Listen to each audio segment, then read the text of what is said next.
don't understand. I mean, your health's good. And even if your father's not rich, he's pretty well off. Mine lives much harder than yours. I only get 23 rubles a month before deductions, and yet I don't wear more. Money isn't everything. Even a beggar can be happy. In theory, you can, but in practice, it's altogether different. For instance, I've got to support my mother, my 2 sisters, my younger brother, and myself, all on 23 rubles a month. We have to eat and drink, don't we? We have to get tea and sugar. What about tobacco? It isn't easy. The play will be starting soon. Yes, Nina's going to act, and Constantine wrote the play. They're in love. Tonight their souls will be united as they try to bring expression to a work of art. But we're not united. I love you.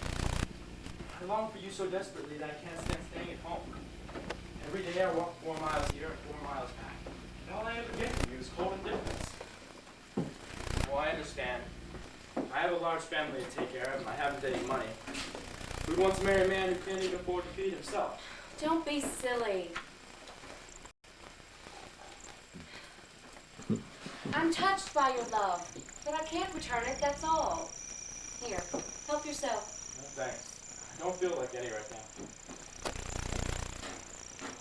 My, how close it is. It will probably rain tonight. All you ever do is philosophize or talk about money. You think there is no greater misfortune than poverty.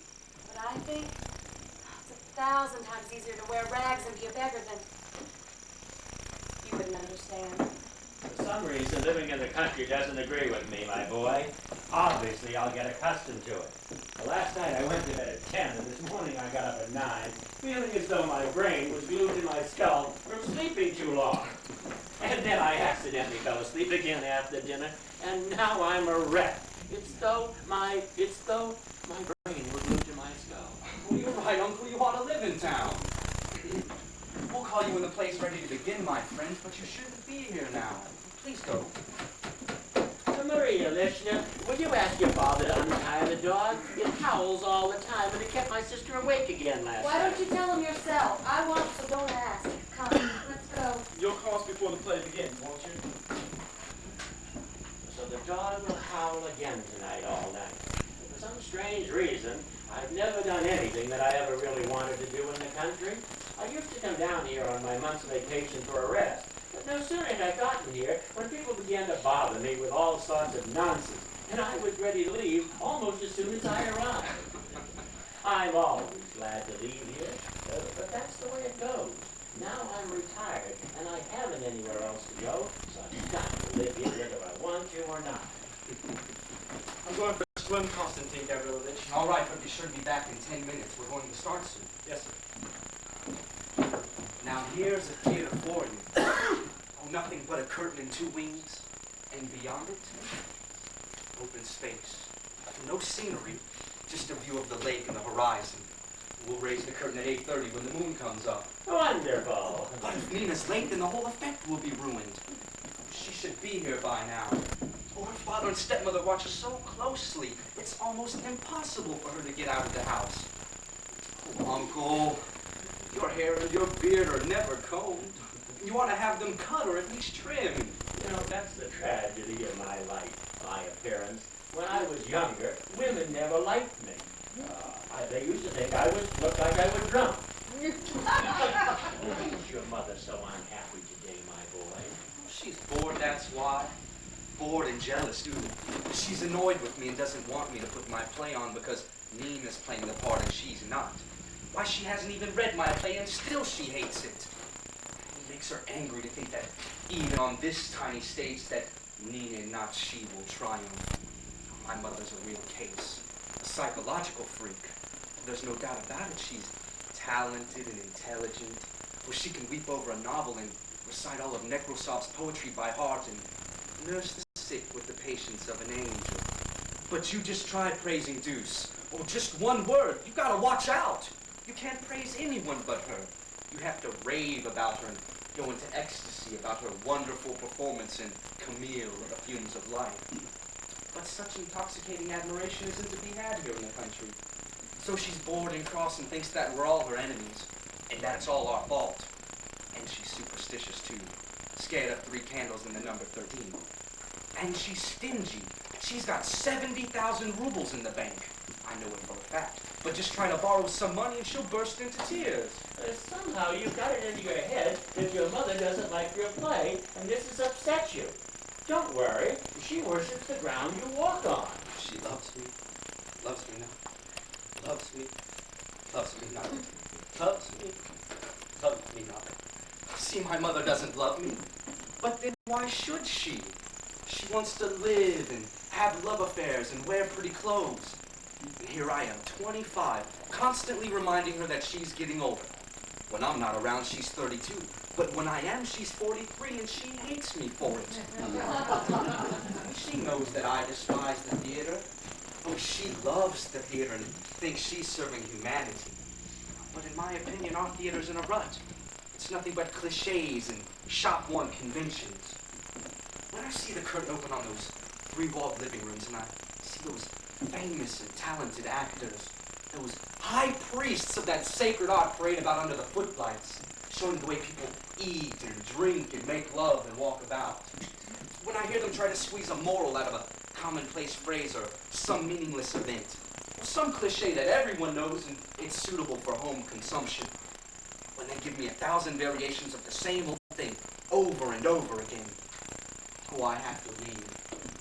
I want to run away as Maupassant ran away from the Eiffel Tower because its vulgarity was destroying him. But we can't do without the theater. No, of course not. But we can do with new forms, and if we can't have them, then it's better to have nothing at all. I love my mother. I love her very much. But she leads a meaningless kind of life. Constantly running around with that novelist, having her name being tossed about in the papers. It disgusts me. Sometimes being an ordinary selfish person, I resent having a famous actress for a mother. I wish she were an ordinary woman. I'd be a lot happier, Uncle. Could you imagine anything more hopeless or more impossible to be alone? A non-entity in a room full of actors and celebrities and writers and know that you are being tolerated only because you are her son? Who am I? What am I? I left the university at the end of my junior year due to circumstances, as our editors put it, over which we have no control. I haven't any talent, no money, and I'm described on my passport as a shopkeeper from Kiev. Well, my father was a shopkeeper from Kiev, but he was a famous actor, too. So whenever all those famous and talented actors came to my mother's drawing room noticed me, I could tell by the looks on their faces that they thought I was an insignificant runt. I could read their thoughts and still had to suffer their humiliation.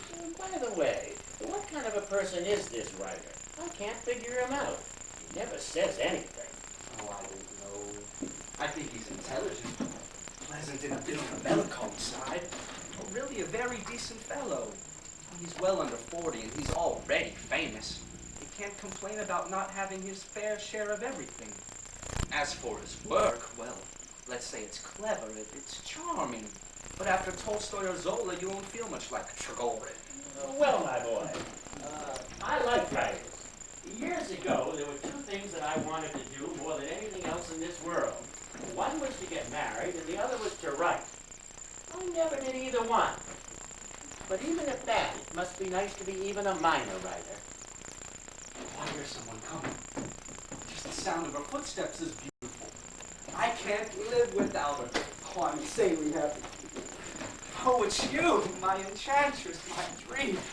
Am I late? Oh, I hope I'm not late. Oh, no. I was so worried and so afraid my father wouldn't let me come. But he went out with my stepmother, and the moon was rising, the sky was red, and I raced my horse faster and faster. Oh, I'm so happy to be here. Oh, you've been crying. That's not fair, you know. Oh, it's nothing. I'm just out of breath. I can only stay a half hour, so I have to hurry. I can't. I really can't. So don't ask me to stay. My father doesn't want me here. Oh, it's time to begin anyhow. I'll go and call everybody. I'll go at once. 2 grenadiers from far off France. Once I started singing this, and the assistant county attorney said to me, "Your Excellency, you certainly have a powerful voice." And then he thought for a minute and said, "And a bad one, too."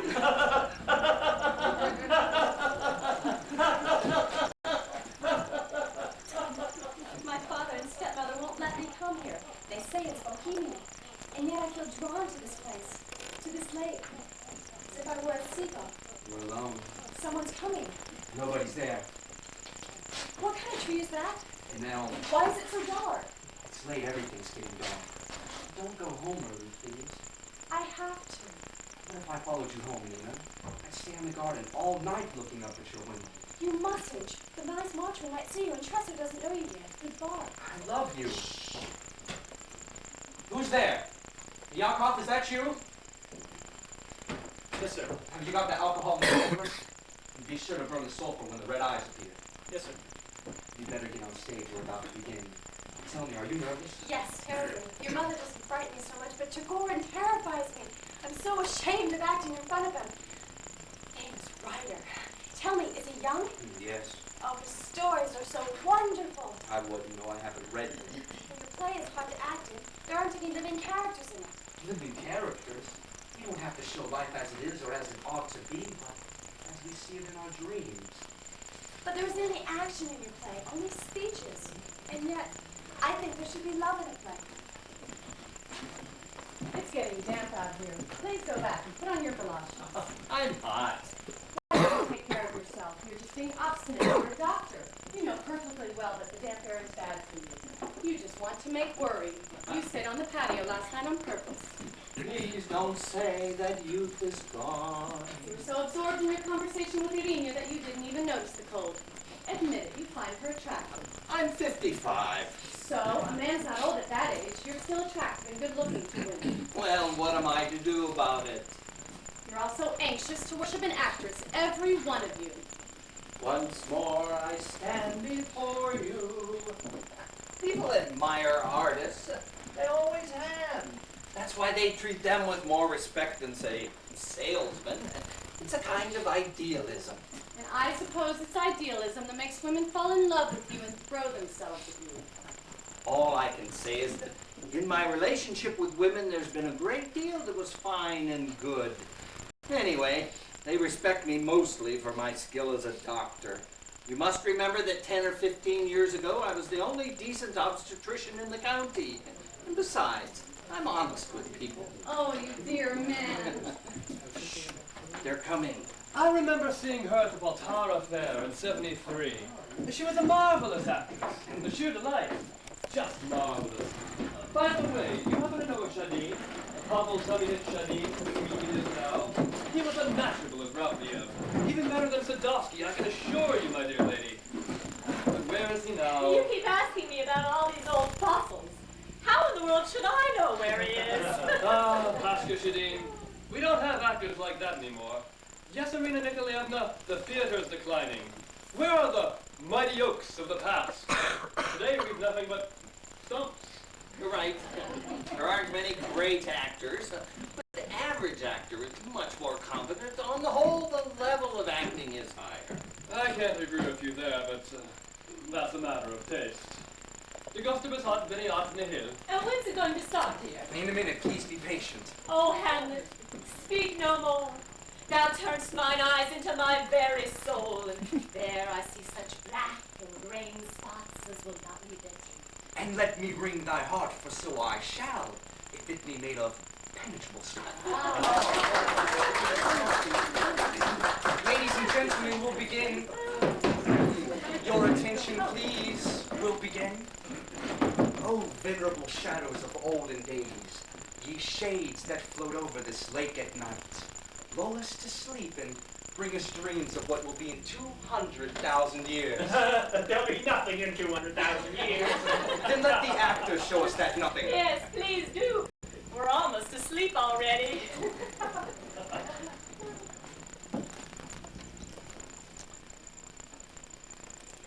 Men, lions, eagles, and partridges, horned deer, spiders, geese, and the silent fish of the night, starfish and creatures which cannot be seen by the eye, all living things, all living things, all living things having completed the cycle of sorrow are now extinct. For thousands of years the earth has given birth to no living thing, and its full moon now lights itself in vain. In the meadow, the cranes, no longer awaken with a cry, and the sound of the May beetles humming in the lime burrows can no longer be heard. It is cold, cold, cold. It is frightening, frightening, frightening. Oh, it is deserted, deserted, deserted. All creatures have turned to dust. dust, and the eternal matter is transformed into rock, water, and clouds, while the common souls of all being have emerged into one soul. The common soul of the world is I. In me, Alexander the Great, of Caesar, Shakespeare, of Napoleon, and of the lowest form of worm. In me, the consciousness of man has been fused with the instinct of animals. In me, life shall be given me. This is right out of the decadent school of the symbolists. Mother! I am alone. Once in 100 years, I open my lips to speak, and my voice echoes mournfully across the void. You too, pale spirits, do not hear me. The stagnant marsh has given birth to you before the light of day, and you wander aimlessly until the break of dawn, without thought, without will, without a tremor of life. The Prince of Darkness, the Father of eternal matter, has created in you, as in the rock and the water, a continuum of atoms. Your being is a constant flux. Oh, the whole of the universe, the spirit alone, remains constant and unchanged. Like a prisoner thrust into a deep and empty well, I know not what I am, nor what lies before me. All I know is that I am destined to struggle with the Prince of Darkness, and in that cruel and bitter battle, I shall emerge victorious over the forces of matter, and the spirit and the matter shall be joined again in triumphant harmony, and the kingdom and the cosmic will have arrived. But this must come gradually, little by little, through countless millennia, when the rock and the water, and the moon and the bright Sirius, all the earth is turned to dust. But until then, there will be only horror. Horror! Horror! Look there! My all-powerful enemy, the Prince of Darkness, is approaching! I see his terrible bloody eyes! There's the smell of sulfur. Yes! Mother! No, man! Joy, you've taken off your hat. Put it on again before you catch cold. And the doctor has taken his hat off to the Prince of Darkness, the Father of eternal matter. Enough! Enough, I say, close the curtain! Curtain! But what are you so cross about? Enough, I say, close the curtain! Oh, forgive me. I forgot that only the elite are permitted to write plays and act in them. I've encroached on the rights of the monopoly. Yeah. I mean... What's wrong with you? You must have respect for the young man's But pride. what did I say? You hurt his feelings. He said that it was a joke, so that's the way I took it. All the same. And now it seems he's written a masterpiece. Imagine that. He didn't concoct this little show and stink up the air with sulfur as a joke, but to teach us something. He wanted to show us how to write plays and what sort of plays we should act in. Really, this is getting a little tiresome. These everlasting attacks at my expense, these pinpricks. Why, it's enough to make even a saint lose patience. Really, you must admit, he's a conceited, impossible boy.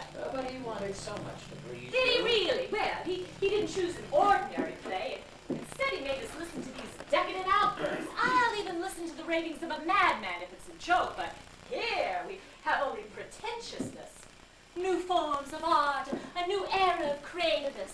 If you ask me, it's not a matter of new forms, but of bad He writes what he wants to write, and as best he can. Let him write whatever he likes and as he can. I don't care. Only just don't bother me with it. Jupiter, you're angry. I am not Jupiter. I'm a woman, and I'm not angry. I'm just annoyed that the boy wastes his time that way. I certainly didn't mean to hurt his feelings. There's no basis for making a distinction between matter and spirit. After all, the spirit is nothing more than a combination of atoms. But you know, someone really ought to write a play about how teachers live. That ought to be put on stage. We lead a very hard life. That's true, but let's not speak of it or of plays or atoms either.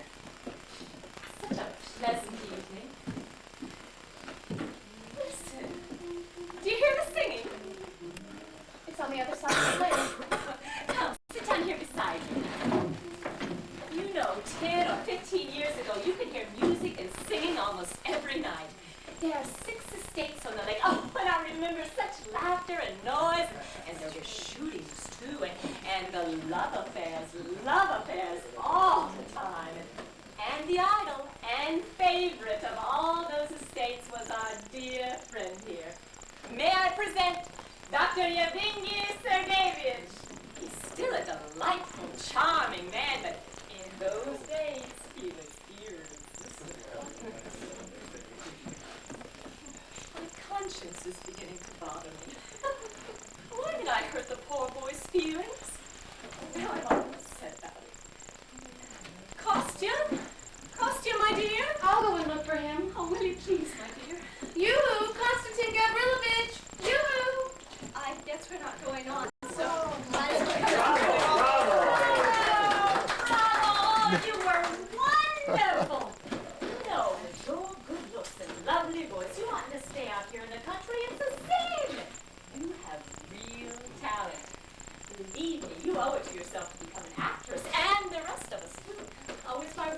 only true dream. But it will never come true. Well, who knows? But forgive me. Let me introduce you to Mr. Tregorin, Boris Alexeyevich Tregorin. I'm so glad. I mean, I'm really Don't be shy, child. Yes, he's a famous man, but he's a gentleman, too. You see, he's shy himself. We should open the curtain. Don't you think it has a rather strange effect the way it is now? Yakov, open the curtain, will you? Yes, sir. It's a strange play, isn't it? I didn't understand a word of it, but I enjoyed watching it. You acted very well with great sincerity, and the scenery was beautiful. There must be a lot of fish in that lake. Yes. I love to fish. There's nothing I'd rather do than sit on the bank of a river in the evening and fish. That's so strange. I don't understand how anybody who's experienced the true joy of creation could ever find pleasure in anything else. Hush, child. When people speak like that to him, he doesn't know what to say. Yeah. I remember one night at the opera in Moscow, I heard the famous Silva in Low C. By a strange coincidence, one of the basses in our church choir was in the gallery. And suddenly, to everyone's amazement, we heard from the gallery, "Bravo, Silva," but a whole octave lower, like this. "Bravo, Silva!" Why, the audience was thunderstruck. You could actually hear a pin drop. The angel of silence has flown over us. Well, it's time for me to be going. Where are you off to? You mustn't leave. My father's expecting me. Oh, what a man, really. Well, if you must, we're terribly sorry to see you go. If you only knew how much I hate to go. Somebody really ought to take you home, Oh, child. no. Please stay. I can't, Mr. Nikolaevich. But just for an hour, that's all. I can't. How unfortunate she is. They say her mother left her you to stay to her husband every bit of it. Now the poor girl has nothing because the father remarried and is leaving all the money to his new wife. It's terrible. Yes, her father is a beast, I'll grant you that. I think we ought to go in too, my friends. It's awfully damp. My legs are beginning to ache. Oh, your poor legs. They're so stiff you can hardly walk. Just like wood. Here, let me help you. Come along, my dear. Madame? The dog is howling again. Ilya Vnasovich, will you have the dog taken off its chain? It's impossible, Pyotr Nikolaevich. Thieves might break into the barn, and I've just brought the grain in. Imagine, a whole octave lower. Bravo, Silva! And he really wasn't a singer, he just sang in the choir. How much did they pay to sing in the choir? I don't know. Maybe I don't know anything about it, and perhaps I'm crazy, but I liked that play.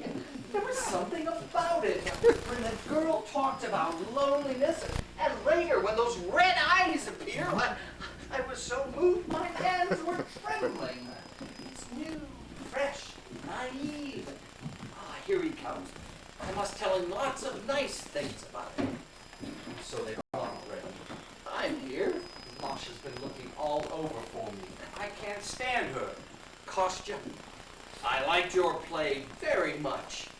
It's a strange piece, and of course I haven't heard it all, but you are a very good writer, and you must go on writing.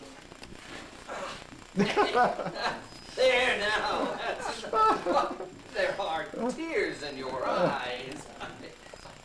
What I mean to say is this.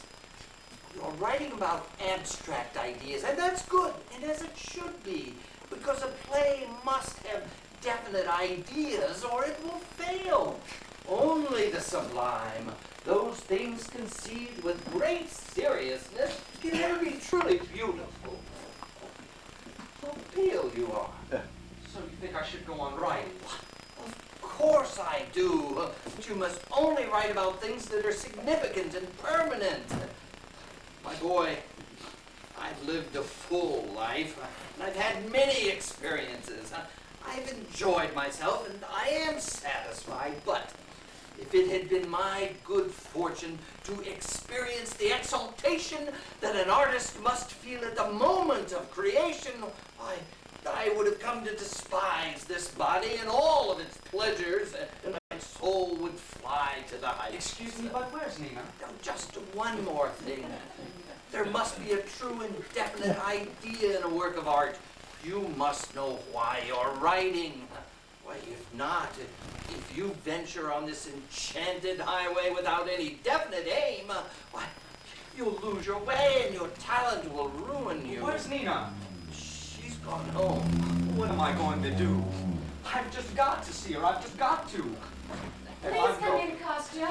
Your mother's terribly worried and she's waiting for you. Well, tell her I've gone. And please, I beg of you. All of you, just let me alone. Don't follow me about. Just let me alone. Come, don't carry on like this. It's not right. Thank you, Doctor. Goodbye. Ah, youth! It always has its way. Whenever people don't know what else to say, they say, "Oh, you." Oh, how disgusting! Oh. Well, I think I hear them singing at the house. We'd better go up. Oh, wait just a minute. What is it, child? There's something I've got to tell you again. I've got to talk. I really don't like my father, and you've always seemed more of one than he. For some reason, I've always felt very close to you.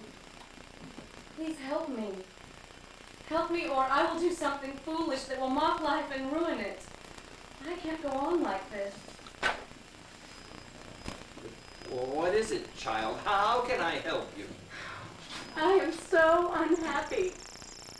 Nobody knows how unhappy I am. I love Kostya. How upset everyone is. How upset.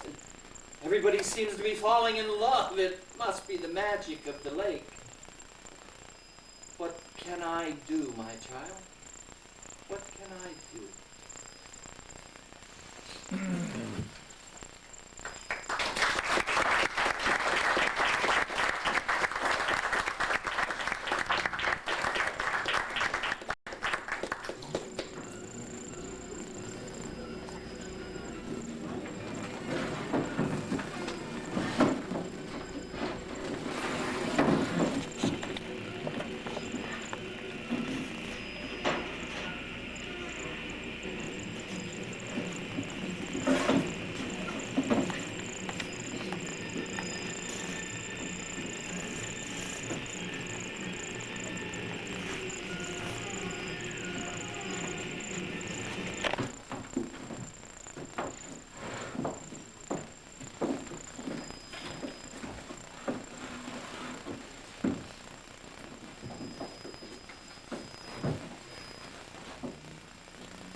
Come, let's stand up. Stand by my side.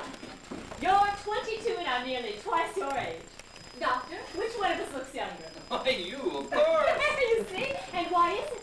Because I work, I'm involved in things, I'm always on the go while you sit in the same place all the time. You aren't really living. And I make it a rule never to worry about the future, and I never think about getting old or death. For me. For me. And I feel as though I'm 1,000 years old and I'm dragging my life behind me like a dress with an endless train. And most of the time, I don't have the slightest desire to go on living. Of course, that's all nonsense. I must pull myself out of this depression. Tell her, pretty. Oh, and let me tell you one more thing. I am very particular about my appearance. You must never let yourself go, and that's why I'm always properly dressed and have my hair done in the latest fashion.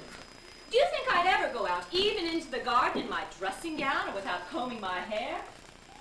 Never! I've stayed young because I've never been sloppy or let myself go as most women do. Oh, there, you see? I'm as free as a bird. Why, I could play the part of a 15-year-old tomorrow. Well, I better get back to my reading.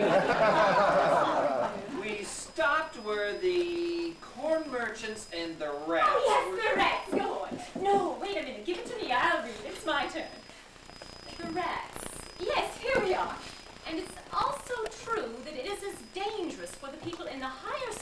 society to pamper and encourage novelists as it is for corn merchants to breed rats in their granaries, and yet novelists are always pursued. Once a woman has chosen a writer whom she wishes to capture, she besieges him with compliments, flattery, and favors. Well, that may be true of the French, but nothing like that goes on here. We don't plan and connive. Here a woman is usually head over heels in love with a writer long before she decides to capture him. You see that, of course. For instance, take Tregorin and myself. Indeed, so we're happy today, are we? We're cheerful at last.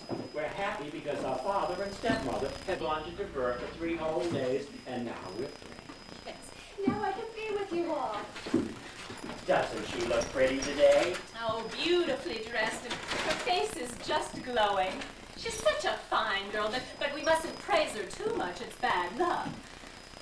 Where is Boris Alexeyevich? He's down by the bathing house, fishing. I'm amazed he doesn't get bored with it. What are you reading? I'm off the songs on the water, darling. Oh, well, this next bit isn't interesting. We'll skip it, and besides, it isn't true.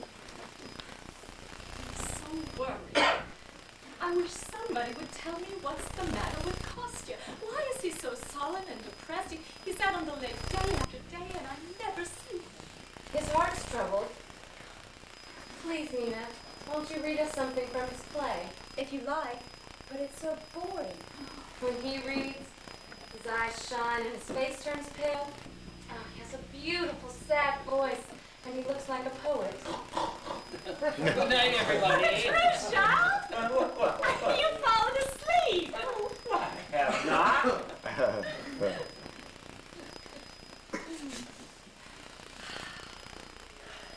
You haven't been taking your medicine. You know you should. I'd be glad to, but the good doctor here won't give me any. Medicine at 60? Even at 60, a man wants to live. Go take some valerian drops. You know, I think it would do him a world of good to go to the springs for a while. Maybe he will, maybe he won't. What does that mean? Just what it says.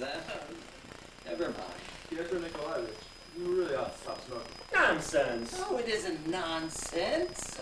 Wine and tobacco destroy one's individuality. After a cigar or a glass of vodka, you are no longer just Piotr Nikolaevich, but you're Piotr Nikolaevich plus someone else. You lose your sense of identity, and instead of seeing yourself as you are, you begin to believe you're somebody else, a kind of a third person. It's very well for you to talk. You've had everything you ever wanted. But what about me? I've worked for the Department of Justice for 28 years. I haven't really lived. I haven't really experienced anything. You've had your fill, so you don't care. So you can be philosophical. I want to live. That's why I drink sherry at dinner and smoke cigars and all that. And that's that. Certainly, life has to be taken seriously. But when it comes to taking cures at 60 and regretting that you didn't get enough pleasure out of life when you were young, why, all of that, forgive me, is a waste of time. It must be almost lunchtime. Well, let's gone to sleep. She'll go in and have a couple of drinks before. She's very unhappy, poor girl. Oh, nonsense, Your Excellency. Oh, it's easy for you to say. You've had all you ever wanted. Oh, what could be more boring than to be in the country? It's so hot and muggy, and nobody does anything but sit around and philosophize. Oh, it's pleasant enough to be here with you, my friends. I enjoy listening to you, but how wonderful it is to sit alone in a hotel room learning apart. Oh, I know just what you mean. Of course it's better in town. You have your own study to sit in, and there's a doorman to see to it that no one gets in unannounced, and there's a telephone, and there are cabs in the street, and all that sort of thing. Tell her, pretty flower. Here you all are. Good morning. Glad to see you looking so well. My wife tells me that you're planning on going to town for today. Am I right? Yes, we are thinking of going. Why, that's splendid. But my dear lady, how do you propose to get there? We're hauling ride today and all the men are busy. And besides, what horses are you going to use? What horses?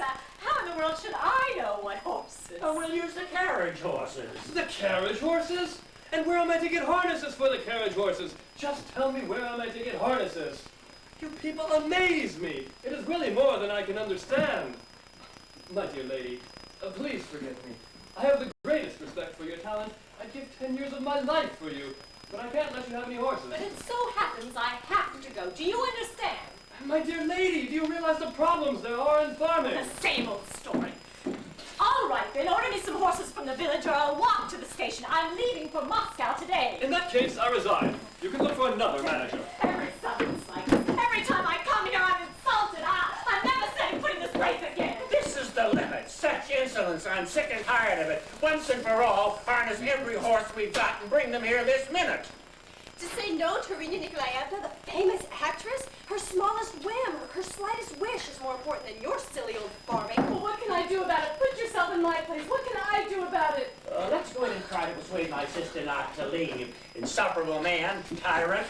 Sit still, we'll take you inside. Oh, this is just terrible. That's right, it is terrible. But don't worry, he won't leave. I'll talk to him right away.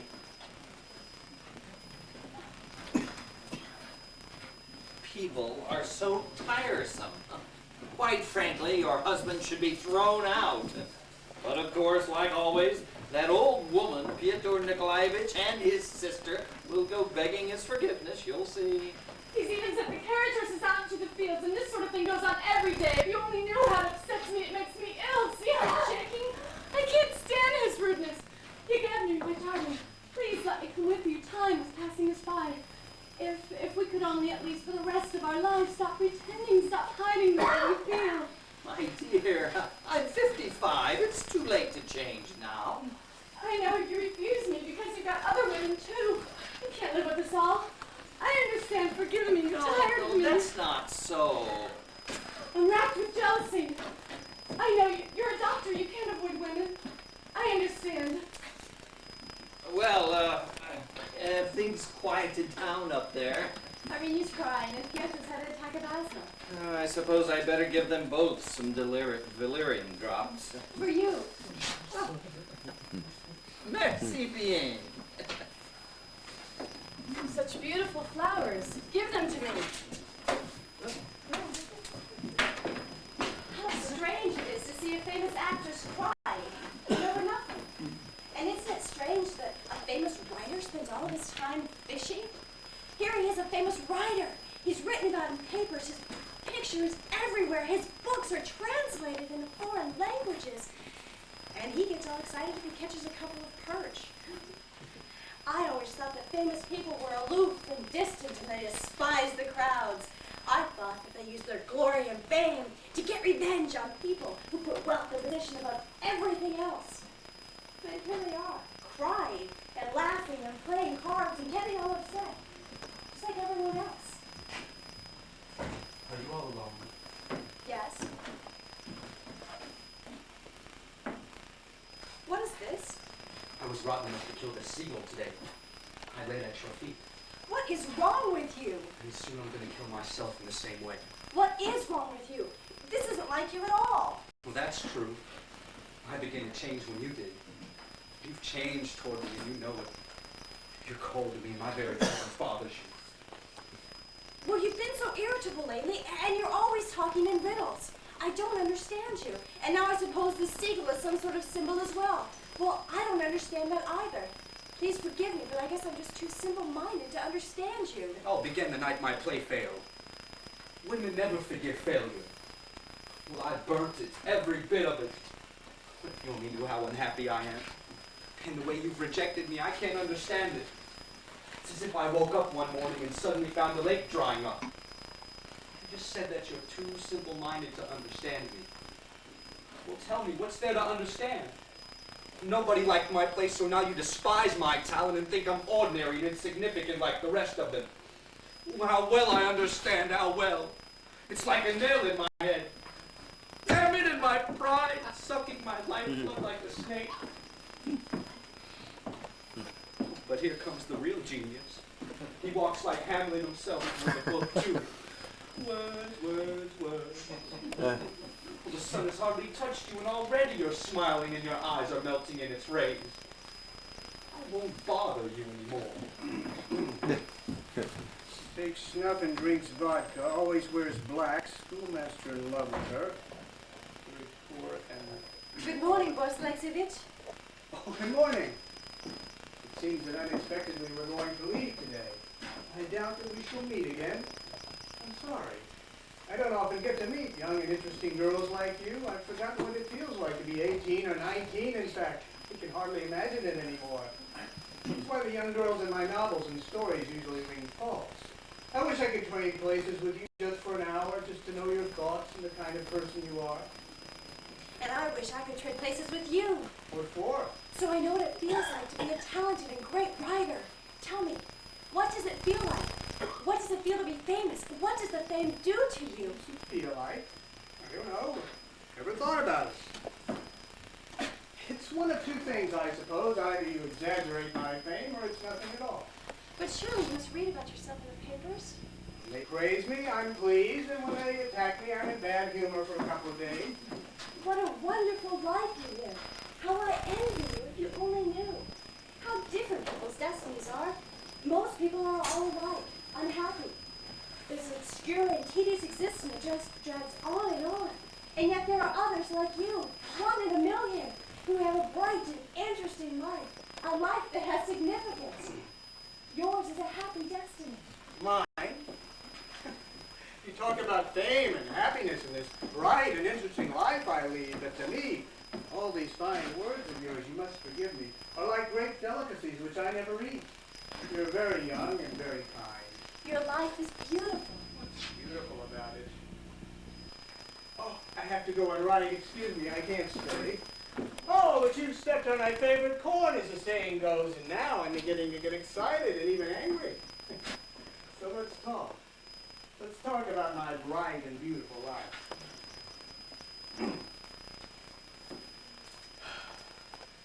Where shall we begin? You know what it's like to have a compulsion. You know when a man thinks of the same thing night and day, say the moon. Well, I had my moon.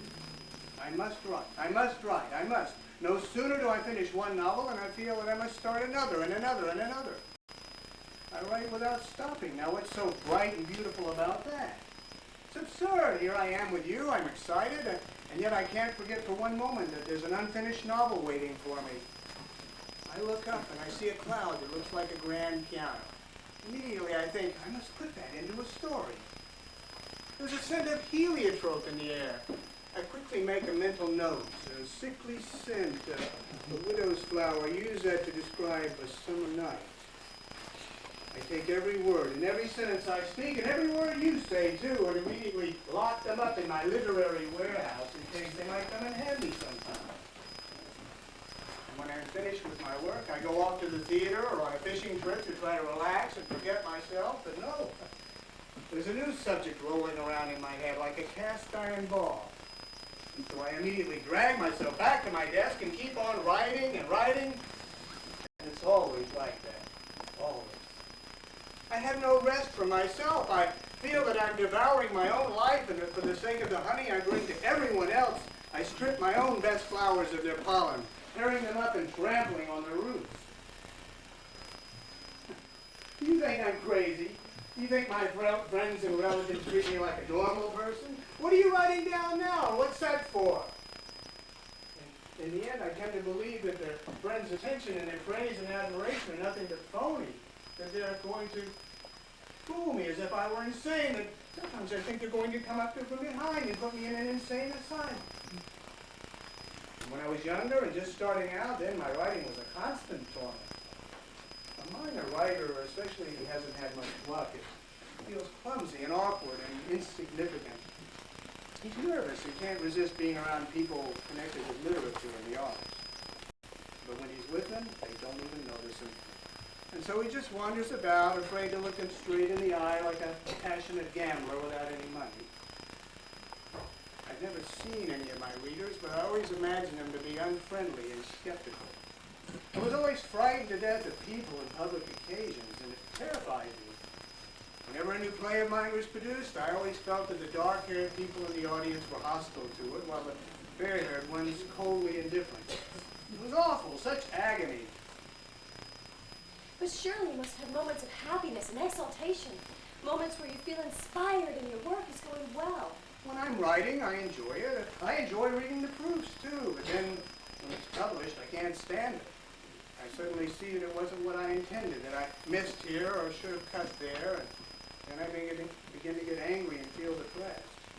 Oh, but when the public reads it, they say, "It was charming, very well done. Yes, charming, but of course it's not Tolstoy." Or, "A fine piece, but Turgenev's Fathers and Sons is better." And that's the way it will be until my dying day. Everything will be charming and well done and nothing more. And when I'm dead, my friends will pass by my grave and say, "Here lies Trigorin. He was a good writer, but no Turgenev." Please forgive me, but you're simply spoiled by success. What success? I never like myself. I don't like what I write. And worst of all, I live in a sort of daze and often don't understand what I'm writing. I love this lake. I love the trees and the sky. I have an affinity for nature that arouses in me a sort of passion, an irresistible desire to write. But you see, I'm not just a landscape painter. I'm also a citizen. I love my country. I love its people. I feel that as a writer, it's my duty to write about my people and their suffering and their future, and about science and the rights of man, and so on and so forth. So, I write about everything.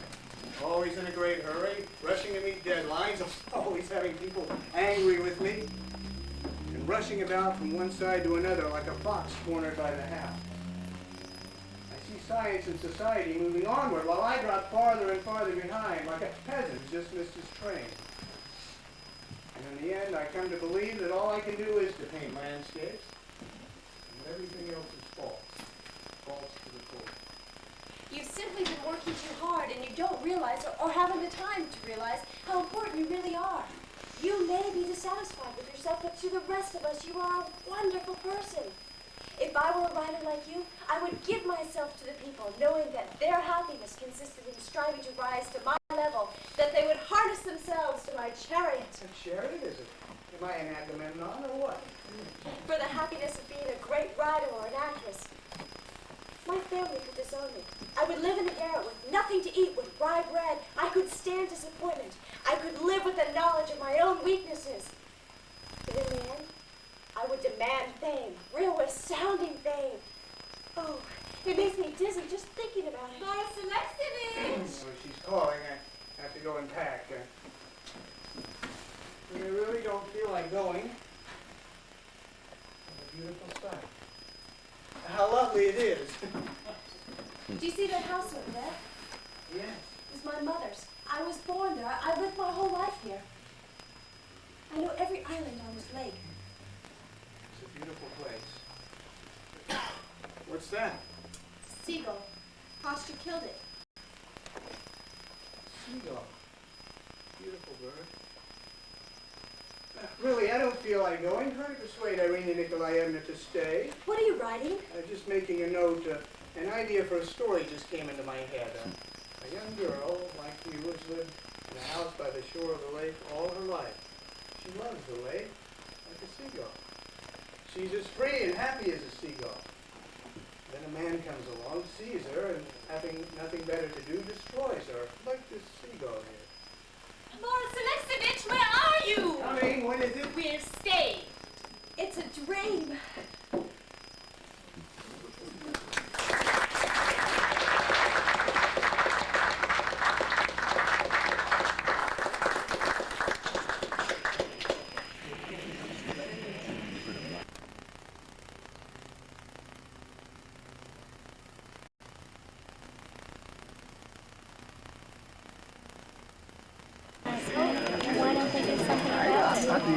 I don't think I could have gone on living for another minute.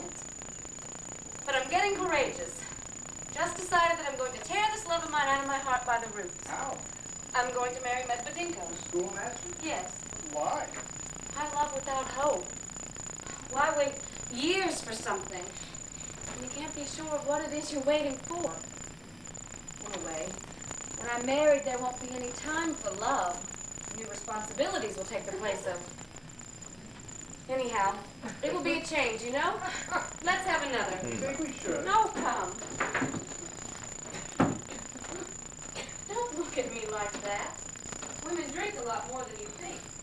Few of us drink openly, but most of them do it in secret. Yes, and it's always vodka or cognac. Well, here's to you. You're a fine man, and I'm sorry you're leaving. I don't feel like going myself.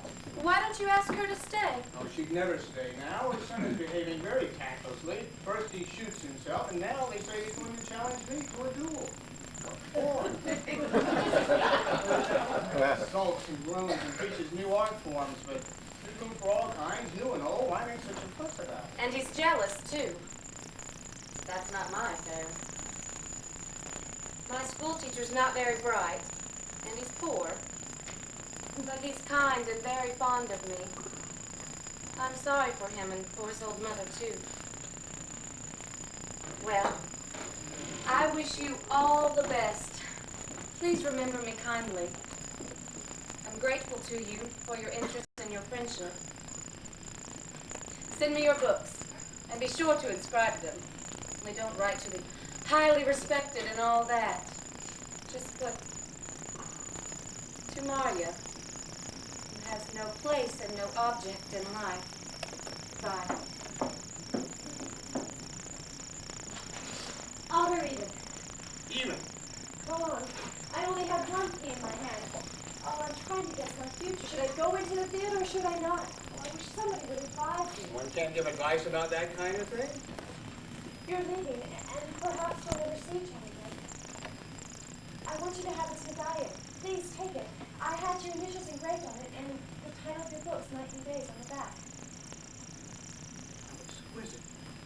It's a beautiful gift. Think of me sometimes? Of course I will. I'll remember you as you were on that sunny day. You remember a week ago you were wearing that white dress. We talked. There was a white seagull lying on the sea. Yes, a seagull. Someone's coming. We can't talk any longer. Let me see for 2 minutes before we leave. You better stay here. Don't be bored and don't catch cold. Who just left? Nina? Yes. I'm sorry we disturbed you. Well, I guess everything's packed. I'm worn out. Days and nights, page 121, lines 11 and 12. Should I pack your fishing rods too, sir? Yes, I'll be wanting them again, but you can give the hooks away. Yes, sir. 121, lines 11 and 12. Leave my books in the house. Yes, and Pedro's study in the corner bookcase. You'd better stay here, dear. You're going away. I can't stand it here without you. But what is there to do in town? Oh, nothing in particular, but just the same. We're hanging the cornerstone at the City Hall at Zemstrop. I want to do something, live for a change, if only for an hour or so. For a long time, I felt that I've done nothing but lie around here like an old cigarette holder on the shelf. The horses are coming at 1, and we can get started then. You better stay here. Don't be bored and don't catch cold. Look after my son. Take care of him and advise him. Here I am going away, and I'll never know why he tried to shoot himself. Probably jealousy, so the sooner I take Tregorn away from here, the better. Well, that's part of it, but there are other reasons, too. It's not surprising, really. He's young and he's intelligent, but he feels he's stuck here in the country with no money, no position, no future. He hasn't anything to do, really, and he's afraid and ashamed of his idleness. I'm extremely fond of him. He's fond of me, too. But that doesn't change the fact that he feels he's a charity case and really doesn't belong here. After all, he does have his pride. He's caused me a great deal of anxiety. You really ought to get a job. Well, I think it best if you could manage to give him some money. In the first place, he needs clothes. Just look at him. He's been wearing that same old jacket for 3 years, and he runs around without a top coat. It wouldn't hurt him to have any fun, either. Go abroad. It wouldn't cost much. Well, I might be able to afford the suit, but as for going abroad, that's out of the question. As a matter of fact, right now I haven't the money for the suit. I haven't got the money. Well, I don't. Forgive me, my dear. I believe you. I didn't mean to annoy you. You're a generous, kind-hearted woman. I haven't any money. If I had any, I'd be glad to give it to him, but I haven't got a penny. My manager takes my entire pension and spends it on the farm buying cattle and bees. It's just a waste of money. The cows and the bees die, and he never lets me use the horses. Of course I have some money, but after all, I'm an actress. My dress bill alone is enough to ruin me. You're a fine woman, and I respect you. Something's the matter. I'm getting dizzy. I feel faint. Patricia! Help! Help! He's fainting. It's all right. It's better. It's all right. It's nothing. Oh, don't be frightened, Mom. It's not serious. Uncle's been having these attacks a lot lately. Uncle, you should go and lie down for a while. Yes, for a while. But I'm going to town just the same. I'll lie down for a bit, but I'm going. That's definite. Here's a riddle for you.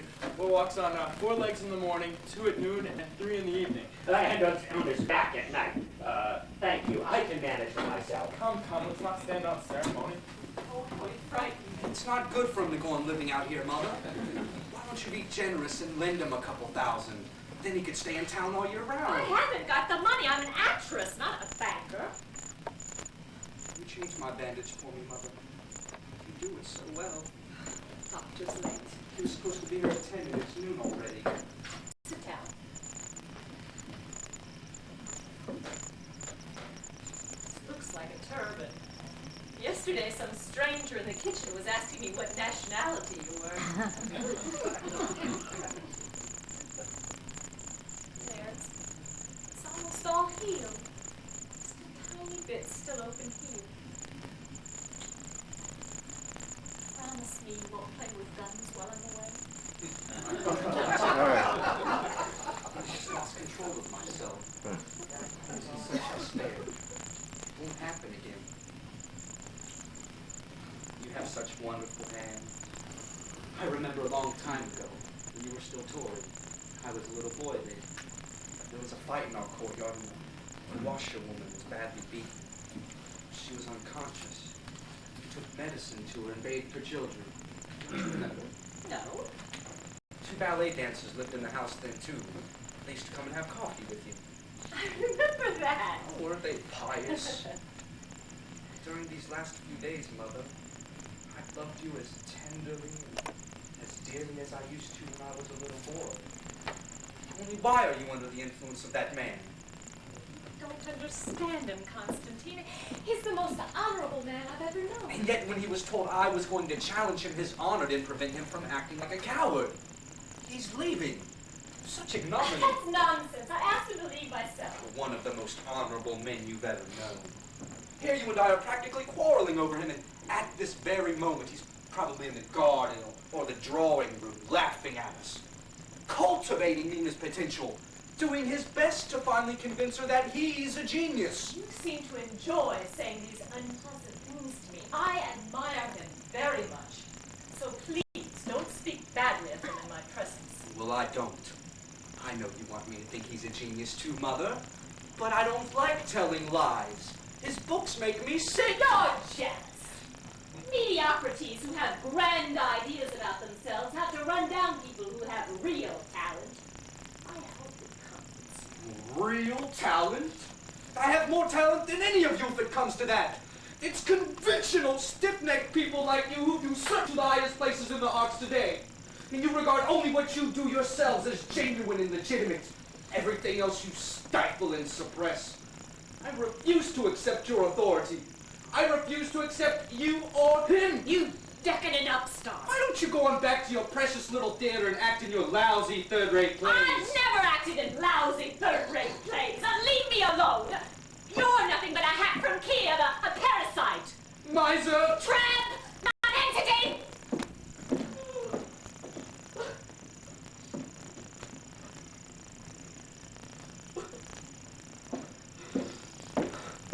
Don't cry.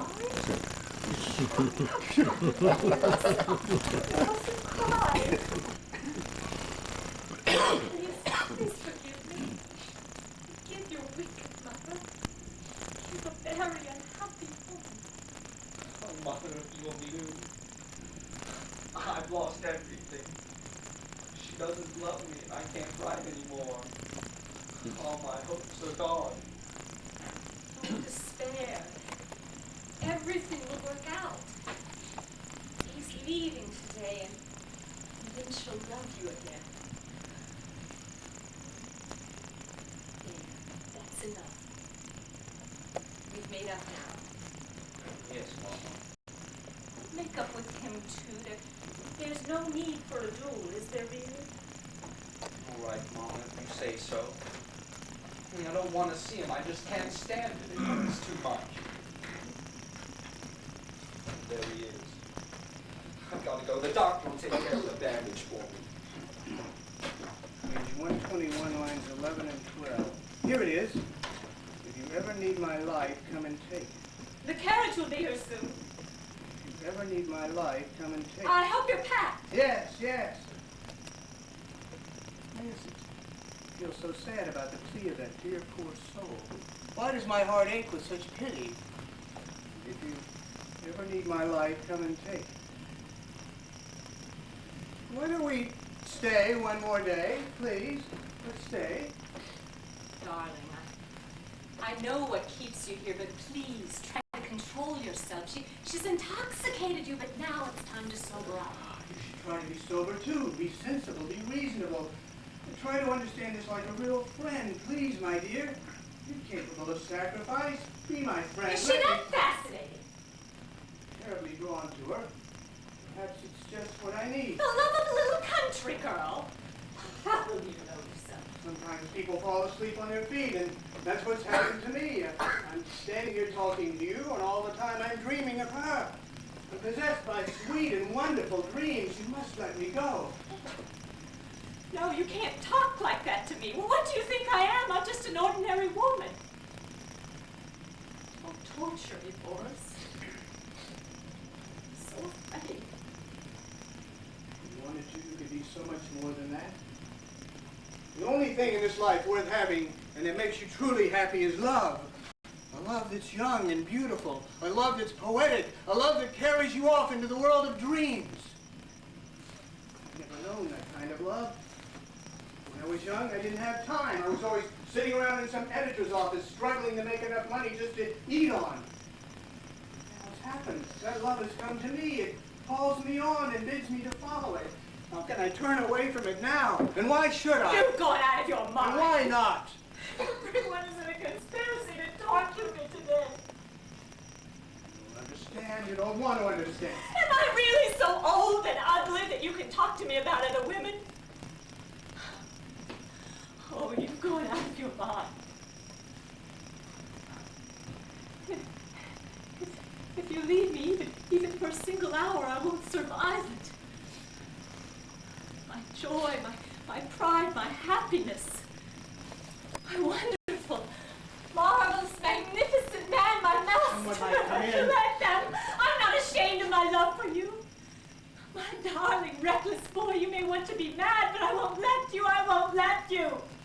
You're mine. Mine.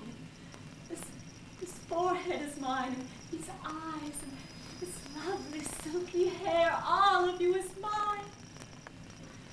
You're so gifted, so talented. The best of all the modern writers. Russia's only hope. You have such simplicity, sincerity, freshness, invigorating humor. With one touch, you capture the essence of a character or a landscape. People in your books are alive. It's impossible to read them and not be moved.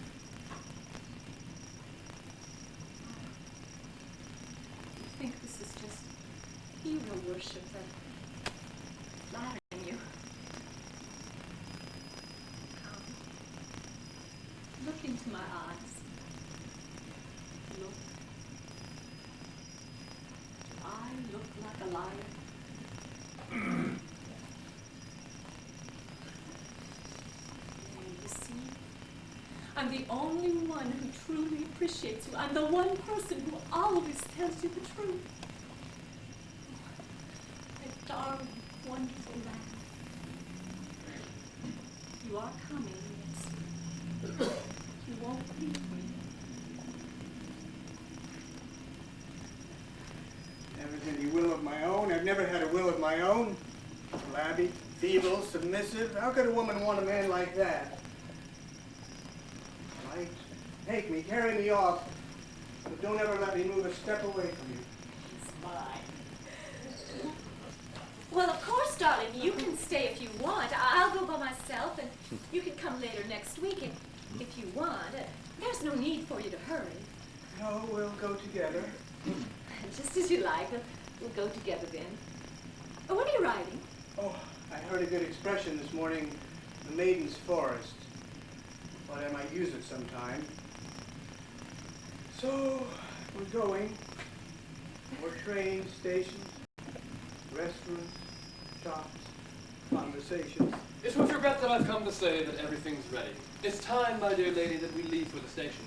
The train gets in at 5 minutes after 2. Will you do me a favor, Irina Nikolaevna? Will you find out where Sulstiltiv is now? Is he alive? Is he well? We used to drink together years ago. He was wonderful in the mail robbery. I remember at the time there was a tragedian, Ismailov, who always played with him at Elizabethgrad. He was a remarkable person, too. Don't rush, my dear lady. We don't have to start for another 5 minutes. Once they were playing the villains in some melodrama, and when they were suddenly discovered, they had the line, "We're caught in a trap." But Ismailov said, "We're taught in a cap." Taught in a cap.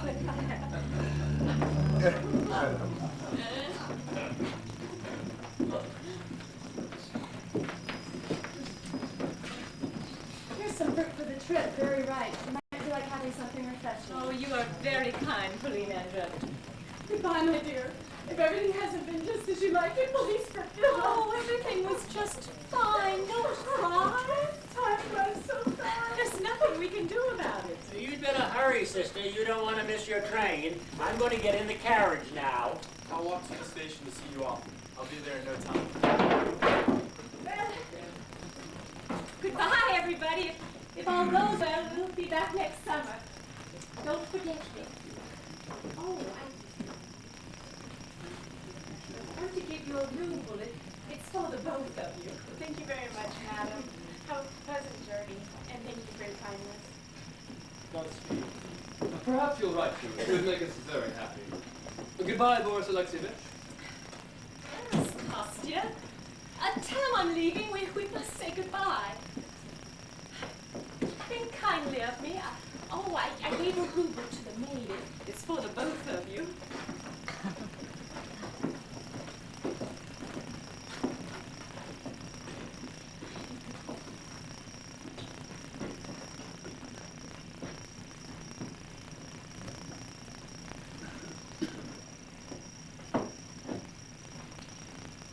I've forgotten my cane. I think I left it out here on the patio. It's you. I knew we'd see each other again, Boris Alexeyevich. I decided. The die is cast. I'm going into the theater. I'm leaving my father and everything else. I'm leaving for Moscow tomorrow. And perhaps we'll see each other there. Stay at the Slavansky Bazaar. Let me know as soon as you get there at Molkanovko-Boholsky house. I've got to hurry. Just 1 minute.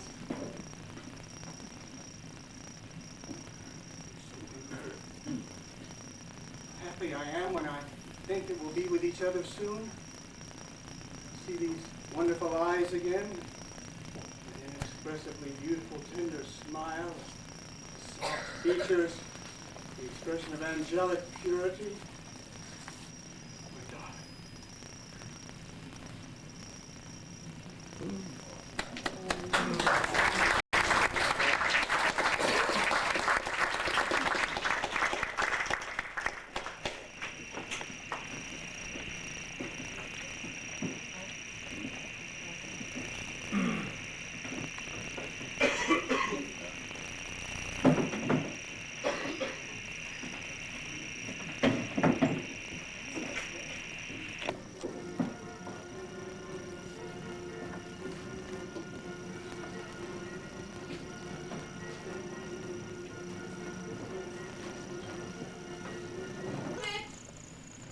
Constantine Gavrilovich!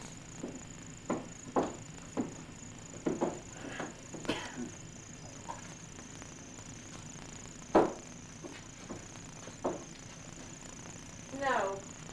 There's no one here. man keeps asking, where's Kostya? Where's Kostya? He can't get along without him. He's lonely.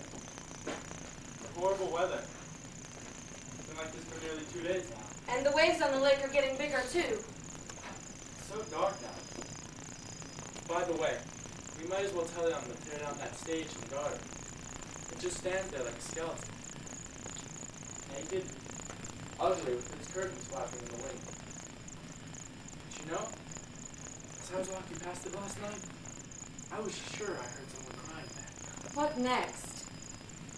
Masha, let's go home. No, I'm going to stay here tonight. Please, Masha, let's go. The baby will be hungry. Nonsense. Matriana will feed him. I feel sorry for him. This is the third night now without you. Don't be so tiresome. At least you used to philosophize once in a while. Now all you ever do is talk about the baby and home, baby and home. That's all I hear. Please come, Masha. Go by yourself. Your father won't give me a horse. Yes, he will. Ask him. Suppose I could. You'll come home tomorrow? All right. Tomorrow. Now stop pestering me. Who's this for, Mother? Sir, Pietro Nikolaevich wants to sleep in Kostya's room. Here, let me. Old people are like children. Well, I'd better be going. Goodbye, Masha. Goodbye, Mother. Well, then go if you're going. Goodbye, Constantine Gavrilovich. Who'd have guessed you turned out to be a real writer, Kostya? And now, thank God, the magazines are paying for your work.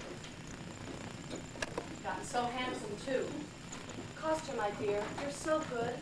Won't you try to be kind to Aloha? Leave him alone, Mother. She's a fine girl. All a woman wants Kostya's is that sometimes a man give her a kind look. Believe me, I know.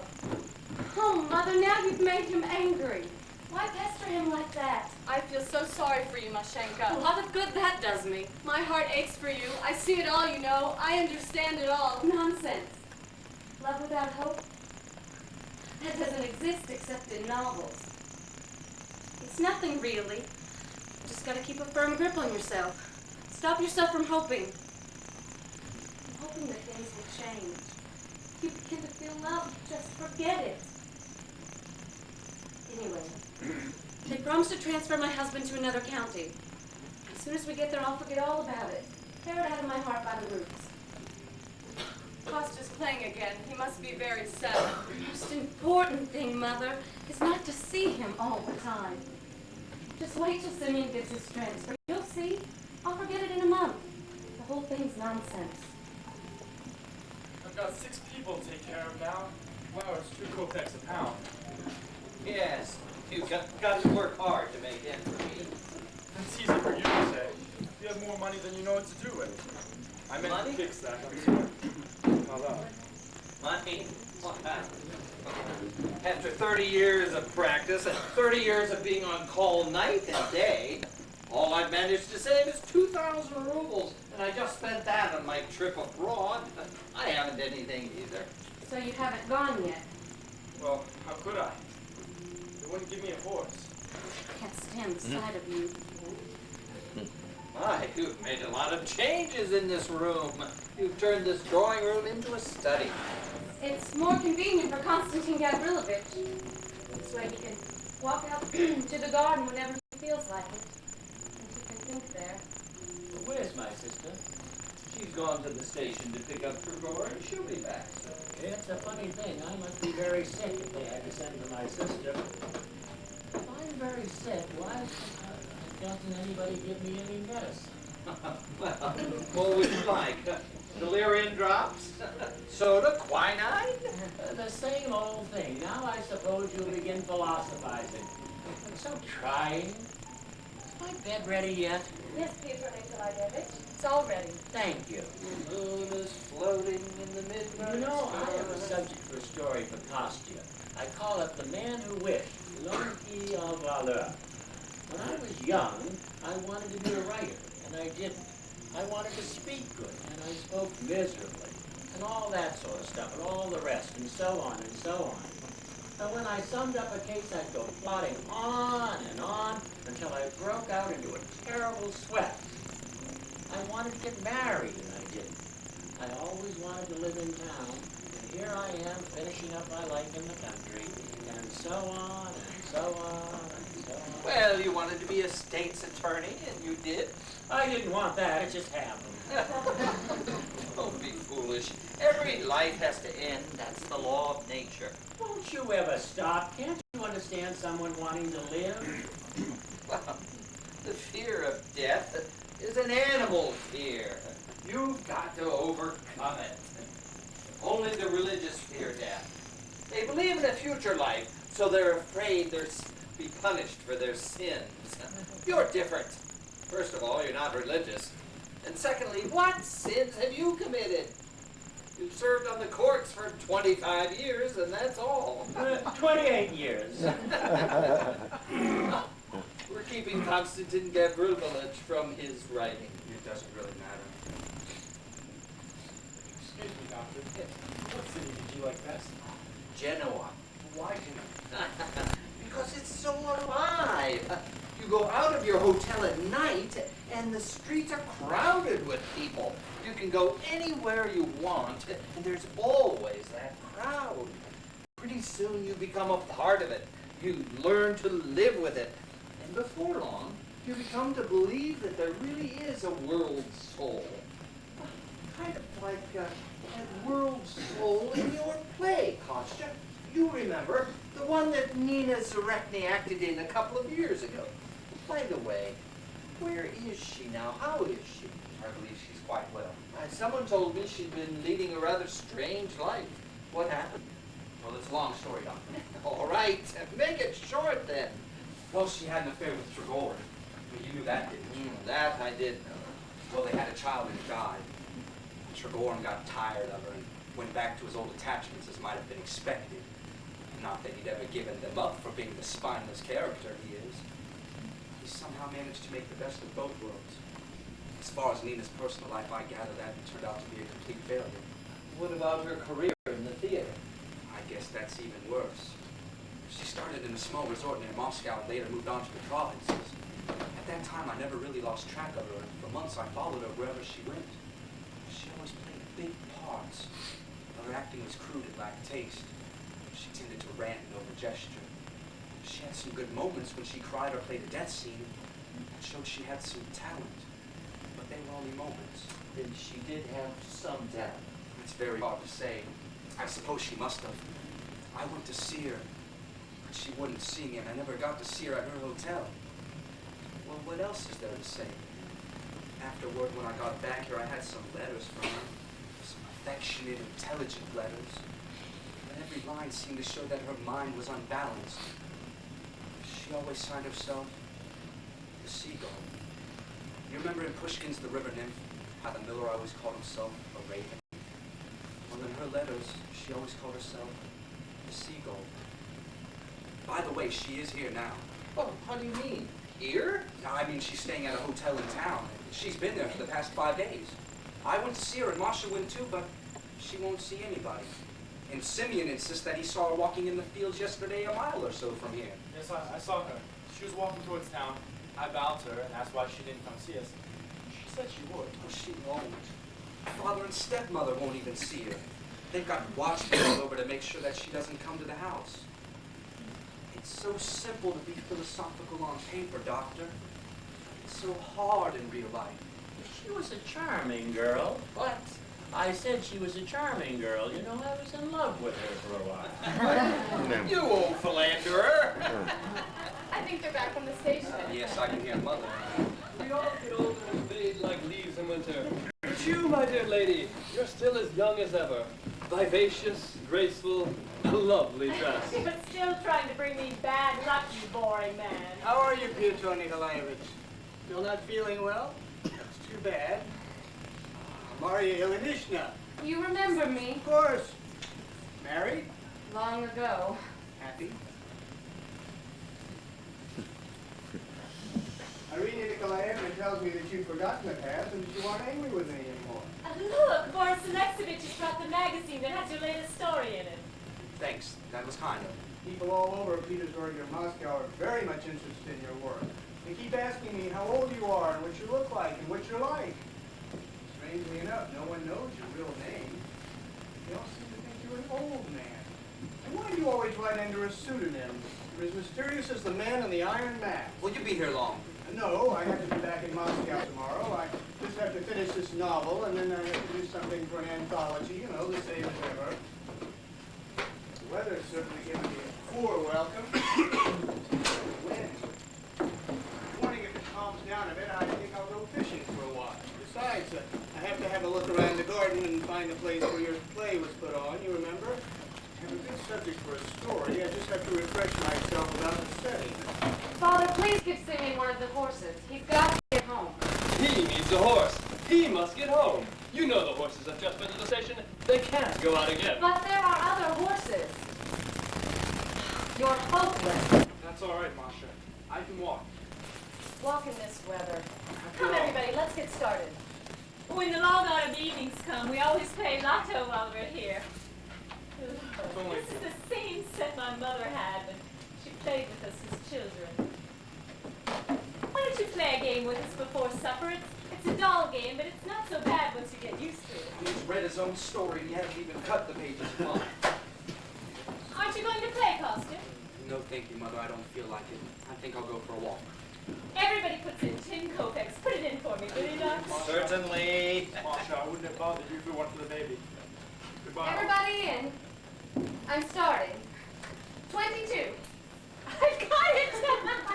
3. Ooh, right. Did you play 3? 8.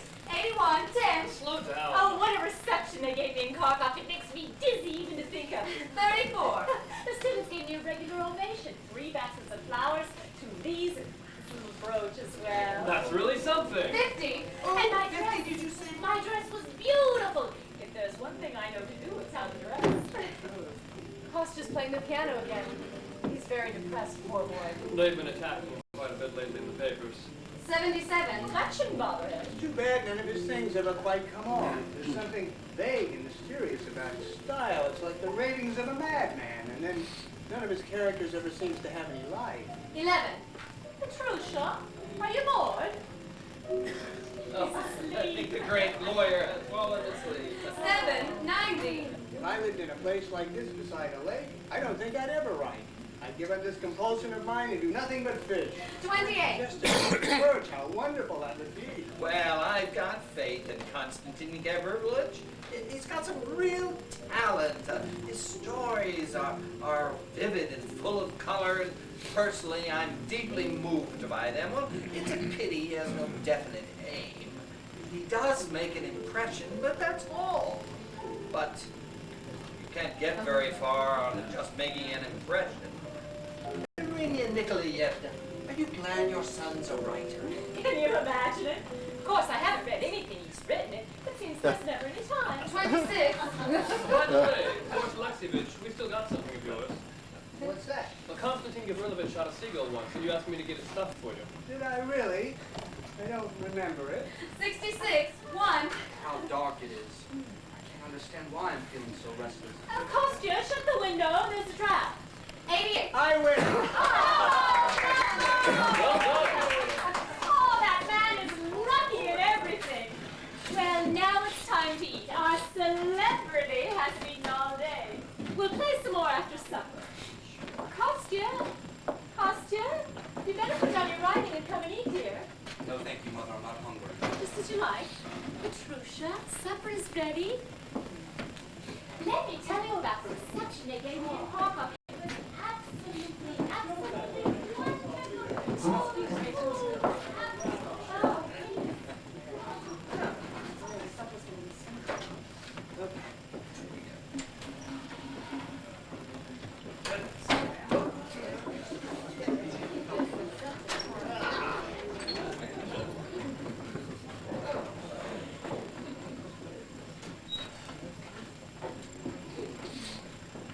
I used to talk so much about reforms and art. I feel that little by little I'm getting into a rut myself. The poster announced a pale face framed by dark hair. Announced framed by dark hair. That's horrible. In the description of the moonlight's no good either. Trigorin's worked out his own technique so it comes easily for him. He just mentioned the neck of a broken bottle glittering in a mill stream and the shadow of the mill wheel, and he's got a moonlight night. But for me, it's the silent twinkling, the shimmering light, the distant sounds of a piano dying away in the still, fragrant air. That's horrible. Yes, I'm more and more convinced that it isn't new or old art forms that matter. That whenever one writes, art forms shouldn't matter at all. That whatever one has to say should come straight from the heart. What's that? Who's there? I can't see anything. Someone's running down the garden steps. Who's there? Nina. Nina. Oh, it's you. Oh, darling, precious girl, it's you. All day my heart's been pounding. Don't cry, darling, don't cry. Someone's coming. Nobody's there. Lock the door so no one will get in. No one will come in. I know Irina Nikolaevna's here. Lock the door.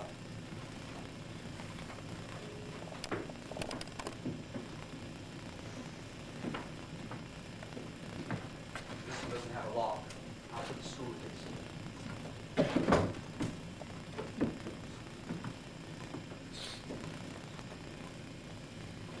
Let me look at you. How nice it is in here. So warm and comfortable. Didn't this used to be the drawing room? Have I changed a lot? Yes, you're thinner, and your eyes seem bigger.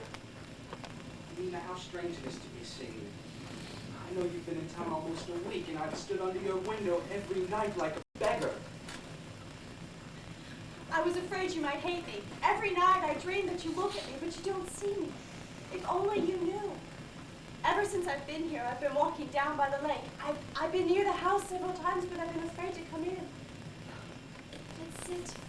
Let's sit and talk and talk. Oh, it is nice in here. It's warm and comfortable. Do you hear the wind? There's a passage from Turgenev. Happiness is a man who, on a dark and stormy night, has a roof over his head and a warm corner to call his own.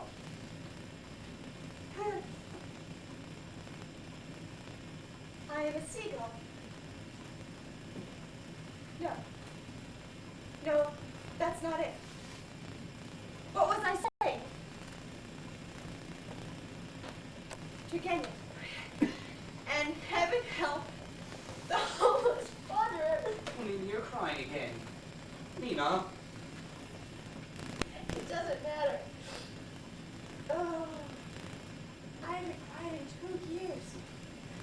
Yesterday, late in the evening, I went down by the garden to see if our stage was still standing, and it's still there. Oh, I cried for the first time in 2 years then, and it was as if this great weight was being lifted off my heart. I felt better. Not crying anymore. So you're a writer. You're a writer, and I'm an actress. We've been pulled into this whirlpool together. I used to live here happily as a child. I'd wake up in the morning singing. I loved you, and I dreamed of fame. And now, early tomorrow morning, I leave on a coach for Yelets, traveling with peasants. And in Yelets, merchant authorities will pester me with their intentions. Life is so ugly. Why go to Yelets?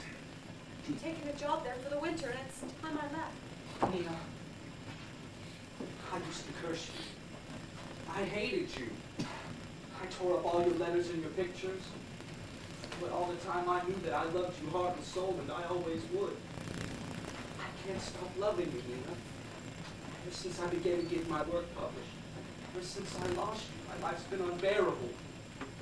I feel as if my youth has been torn away from me and I've lived for 90 years.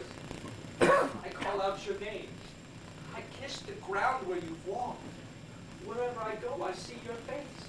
That tender smile that brightened the days when I was happy. Why does he talk this way? Why does he talk this way? Because I am lonely.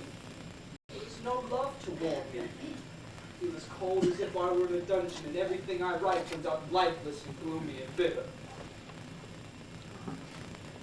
Let me come with you. Nina, why? What's wrong, Nina? The horses are waiting by the gate. Don't come with me. I'll go by myself.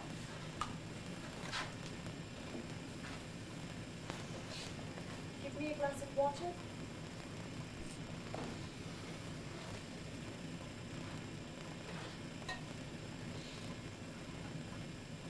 Where are you going now? To town. Irina Nikolaevna is here, isn't she? Yes, my uncle had an attack last Thursday, so he wired for her to come. Why did you say you kissed the ground where I walk? Oh, I had to kill me. I'm so tired. I just want to rest. Just rest.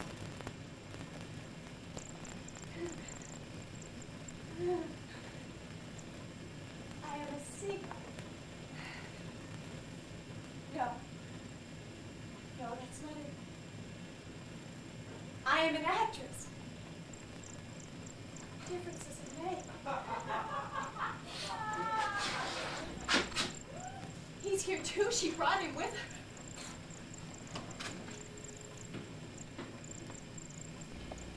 So he is. He didn't believe in the theater. He laughed at all of my dreams. And so I gradually stopped believing in it myself, and I lost faith. And then there was the constant love and jealousy. And the worry about my baby. Oh, I dried up. My acting was very bad. You can't imagine what it feels like not knowing what to say, what to do with your hands, or how to use your voice. You can't imagine what it feels like knowing that you are doing a bad job.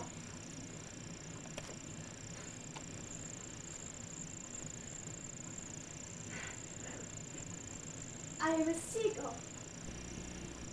No. No. Do you remember? You killed a seagull once. And then a man came along and destroyed it. Just to pass the time. No, that wasn't. What was I saying? The stage. Well, I'm different now. I've become a real actress. The stage intoxicates me. On it, I feel very beautiful. Ever since I came here, I've been walking and thinking and thinking. And I feel my spirit growing stronger every day. I know now, Kostya, that what matters most isn't glory or fame or any of the things I used to dream of. What matters most is knowing how to endure, knowing how to bear your cross, and still have faith. I have faith. And when I think of my calling, I am not afraid of life. You found your road. You know where you're going. But I'm still floating about in a maze of dreams and images without knowing what it is I am to do. I have no faith. And I have no calling. I'm going there. Why? When I become a great actress, come and see me act. It's late. And I'm so tired. I can hardly stand up. I'm so tired and hungry. Stay, I'll get you some supper. No, don't come with me. Go by myself. She brought him with her. When you see Tregor, don't say anything. I love him. I love him more than before. A subject for a short story. I love him passionately. I love him desperately. Do you remember, Kostya, what it used to be like? How warm and pure. What feelings we had. What tender, exquisite flowers. Do you remember? Men, lions, eagles, and partridges, horned deer, spiders, starfish, and creatures which cannot be seen by the eye. All living things, having completed the cycle of sorrow, are now extinct. For thousands thousands of years, the earth has given birth to no living thing, and this full moon now lights her lamp in vain. In the meadows, the cranes no longer awaken with a cry, and the sound of the mosquitoes humming in the lime groves can no longer be heard.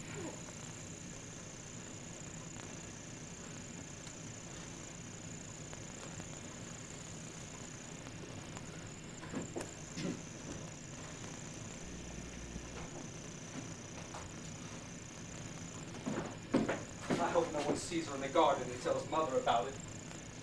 Might upset her.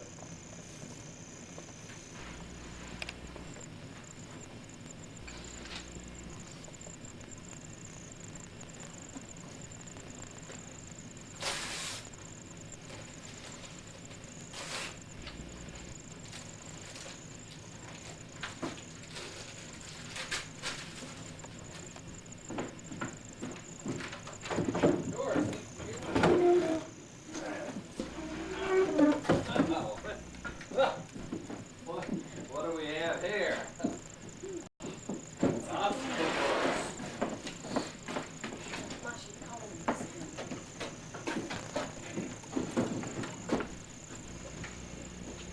Oh, put the red wine and the beer on the table for Boris Alexeyevich. We'll want to drink while we play. Bring Sit the down, beer, everyone. too. I've just found the Seagull you ordered stuffed. I don't remember it. No, I don't at all.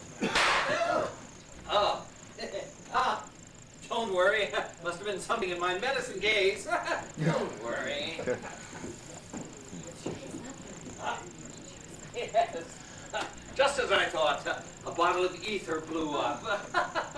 Again, I stand before you enchanted. How it frightened me. It reminded me of how everything was black for me. There's an article in here I wanted to show you. A letter from America a couple of years ago. This question here. Somehow get Irina Nikolaevna away from here.